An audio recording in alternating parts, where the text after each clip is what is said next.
Hey there, wake up. It's Means Morning News. Just after 11 a.m. on the East Coast, I'm Sam Sachs, your newsman. And yes, I drive a newsmobile.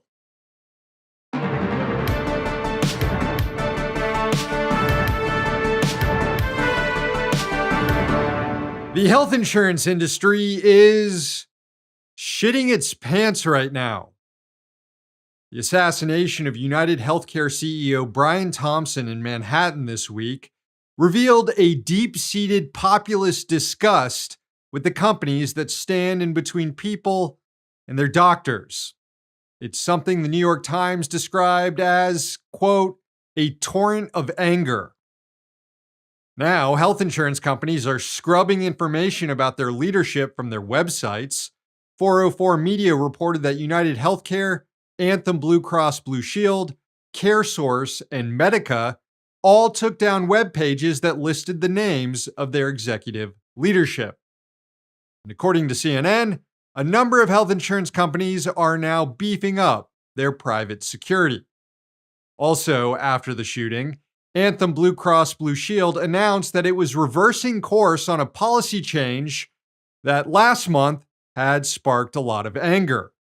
The insurance company previously said that it was changing its reimbursement rates for anesthesiologists in certain states, limiting how much it would cover procedures that go beyond a certain time limit.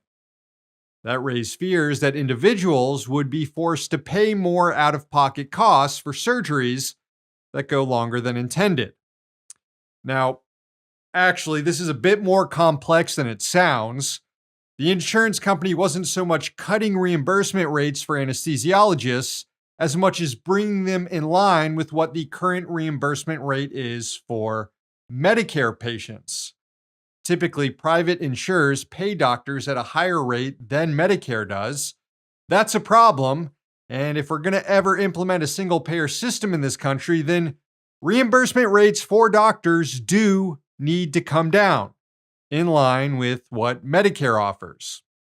So Anthem Blue Cross Blue Shield wasn't making the worst decision here, but it still reminded people of how screwed up a healthcare system we have that inserts middlemen into it who do not bring down medical costs or deliver care in a more efficient way.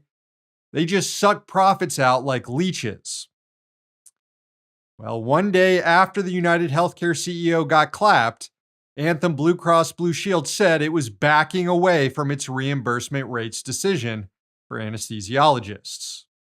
In a statement, the company said, quote, there has been significant widespread misinformation about an update to our anesthesia policy.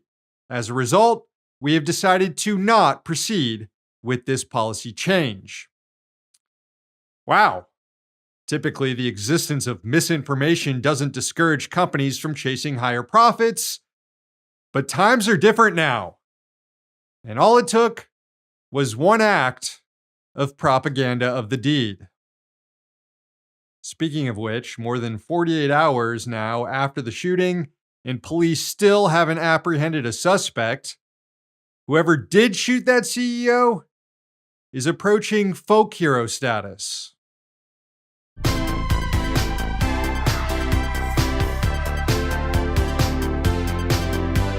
Unionized workers at Chipotle are calling on customers to boycott the burrito maker. It's been more than 2 years since workers at a Chipotle in Lansing, Michigan organized with the Teamsters to form the first ever company union. It actually would have been the second company union, but months earlier, Chipotle shut down a store in Augusta, Maine, where workers were organizing. The company would later be forced to pay out $250,000 to former employees of that store after the National Labor Relations Board found Chipotle illegally closed it down to union bust. But back to the workers who did secure a union in Lansing. It's been 2 years, and they still don't have a union contract.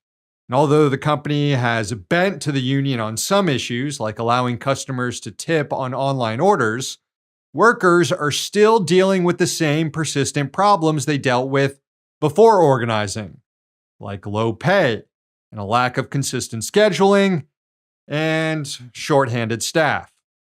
And they're also dealing with illegal union busting. In August, the NLRB found that Chipotle again violated labor law when it disciplined a worker for organizing and told other staff that it couldn't give them a raise because they joined a union. The workers aren't just calling for a boycott at their Lansing establishment, but at all of Chipotle's 3,400 locations until they get a contract. Most of Chipotle's labor abuses happened under the tenure of former CEO Brian Niccol, but he left the company in September to take the role as CEO of Starbucks. And there too, unionized workers are fighting for their first collective bargaining agreement, despite unionizing almost 3 years ago.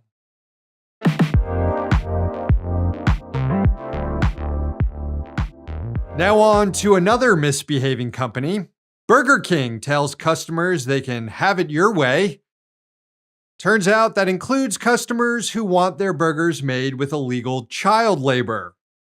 Yeah, a franchise owner of dozens of Burger Kings across Massachusetts was hit with $2 million in citations for employing kids illegally. According to the state attorney general's office, Northeast Foods LLC forced 16 and 17-year-olds to work outside permitted hours and to work more than 9 hours in a single day, which is not allowed. The child labor violations were discovered as part of an investigation into a wide range of labor abuses by the company that included failure to pay minimum wage and failure to pay workers on time or even at all. As many as 2,000 Burger King employees in the state were affected.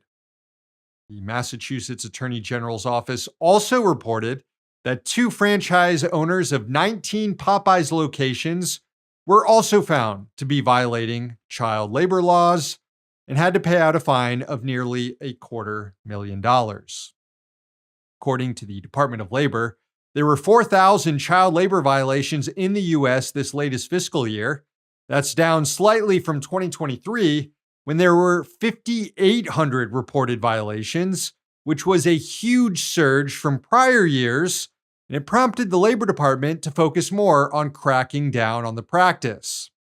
The surge in violations also corresponded with a rise in worker power amid the pandemic and a tight labor market, so capitalists just turned to hiring kids simply because they can usually get away with paying kids less.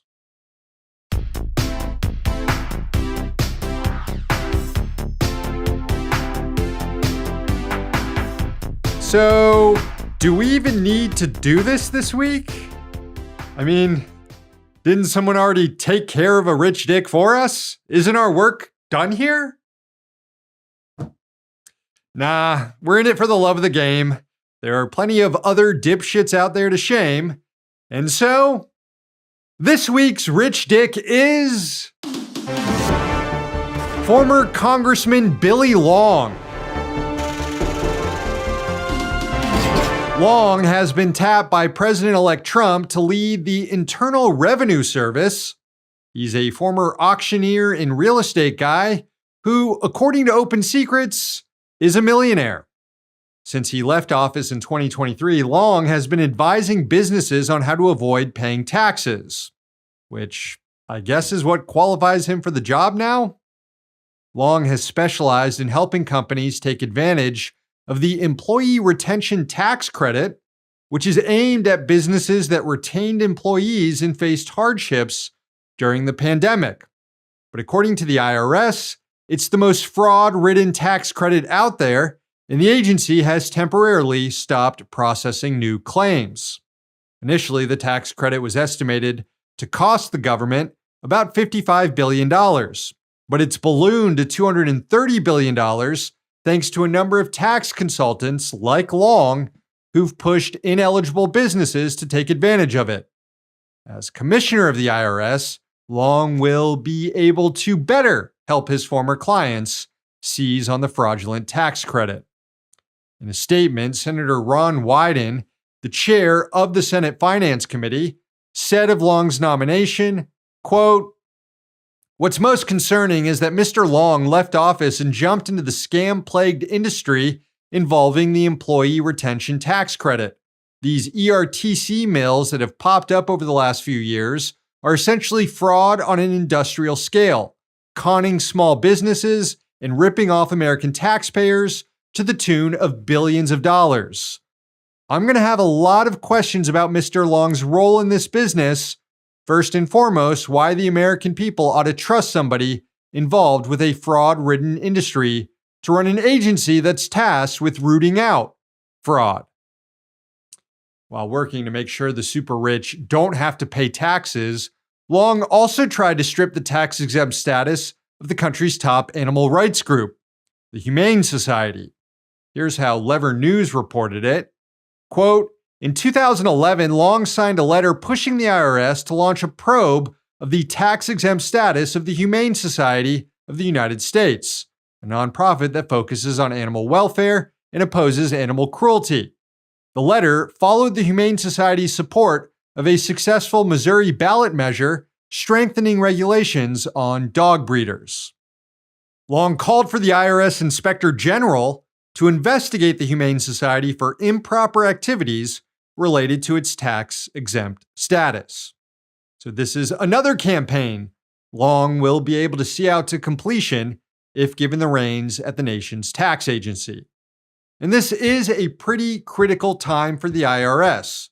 The agency has taken steps recently to improve its customer service, to make it easier for people to use free filing programs, and with some extra funding, it's been able to more aggressively pursue wealthy tax cheats. But it still has a long way to go, and all those gains could be erased. For example, the IRS is right now trying to crack down on rich people who don't file their taxes at all. Current tax law incentivizes them not to do so by making it a felony to file false tax returns, but only a misdemeanor to file no tax returns at all. New program to contact these non-filers resulted in the IRS getting 21,000 of them to file their taxes, generating more than $250 million in added revenue to the government. But there are still a lot of rich non-filers out there, perhaps as much as $100 billion in untaxed income. According to Senate Finance Committee data, only 5,460 of the roughly 25,000 highest income non-filers, people who made more than $1 million, actually filed their taxes after receiving a notice from the IRS. The rest are holding out for someone like Long. There are proposals to increase the penalties for non-filers, but with Billy Long in charge, those proposals won't go anywhere, and it's likely that the progress made toward a free filing system or toward recouping unpaid taxes from the super rich will be tossed overboard by Long too. I mean, this is a guy who on multiple occasions as a lawmaker introduced legislation to abolish the IRS, to abolish the income tax, to abolish the estate tax, and just to replace it all with highly regressive sales taxes that the working class will have to shoulder the burden of. It was back in the 1980s when hotel magnate Leona Helmsley got busted for federal tax evasion. During her trial, a housekeeper testified to hearing her once say, quote, "We don't pay taxes, only the little people pay taxes." Well, if Helmsley was still alive today to see a class ally heading the IRS next, she'd probably weep tears of joy. Billy Long, he's this week's Rich Dick.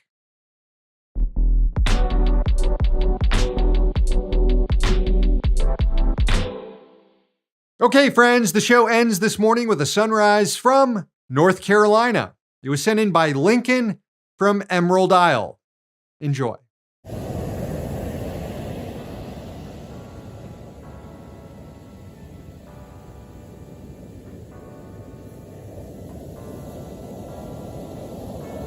Thank you, Lincoln. Show's over. Thanks for watching, and thanks to the team behind the scenes. The Black Friday sale is still going on here, so if you're not currently subscribed to Means TV, right now is the perfect time to do so. We're offering 50% off annual subscriptions. That's 50% off 1 year of anti-capitalist news, documentaries, shows, and more. Take advantage of this great deal by going to fucknetflix.com. Again, that's 50% off, but you better hurry because the sale is going to end soon. While you're at it, subscribe to our YouTube and podcast channels and follow us on social media for free. One day, capitalism will fall. Till then, we're going to be right here. See you next week.